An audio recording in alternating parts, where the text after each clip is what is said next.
नागपूरमध्ये काँग्रेस आणि भाजप यांच्या कार्यकर्त्यांमध्ये वाद झालेला बघायला मिळालाय।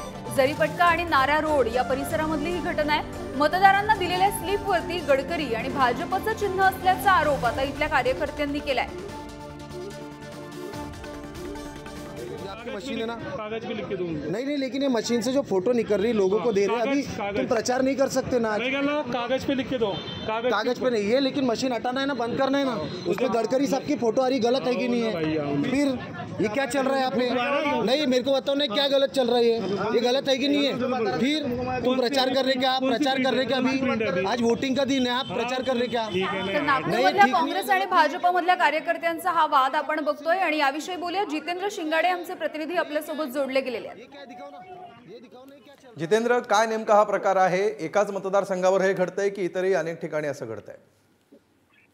उत्तर नागपूर विधानसभा मतदारसंघातील ही घटना आहे। नारा आणि जरीपटका परिसरामध्ये झालेलं होतं। इथे मतदारांना मतदान केंद्रावर जाण्यापूर्वी आपली मतदार यादीमधून आपण कोणत्या क्रमांकावर आहोत आणि त्याची एक स्लिप मिळते। ती स्लिप काढण्यासाठी जेव्हा काही मतदार गेले तेव्हा त्या स्लिपवर भाजपचं कमळचं निशाण आणि गडकरींचा फोटो असं त्या स्लिपमधून मतदारांच्या नावासह निघत होतं। यावर भाजपच्या जे कार्यकर्ते आहेत त्यांच्यावर काँग्रेसच्या कार्यकर्त्यांनी आक्षेप घेतलेला आहे की हे असं करता येत नाही, हे नियमबाह्य आहे।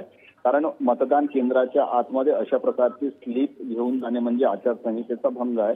त्यानंतर दोन्ही पक्षांच्या कार्यकर्त्यांमध्ये वादावादी झाली आणि त्यामुळे इथे थोडा काळ तणावाचं वातावरण होतं। मात्र नंतर पोलिसांनी हस्तक्षेप करत हे प्रकरण मिटवलेलं आहे। मात्र जे आहे ते आता वोटिंग सुरळीत सुरू आहे, मतदान सुरू आहे। मतदानाची टक्केवारी देखील वाढताना आपल्याला दिसत आहे। अमोल, धन्यवाद जितेंद्र या सविस्तर माहितीबद्दल।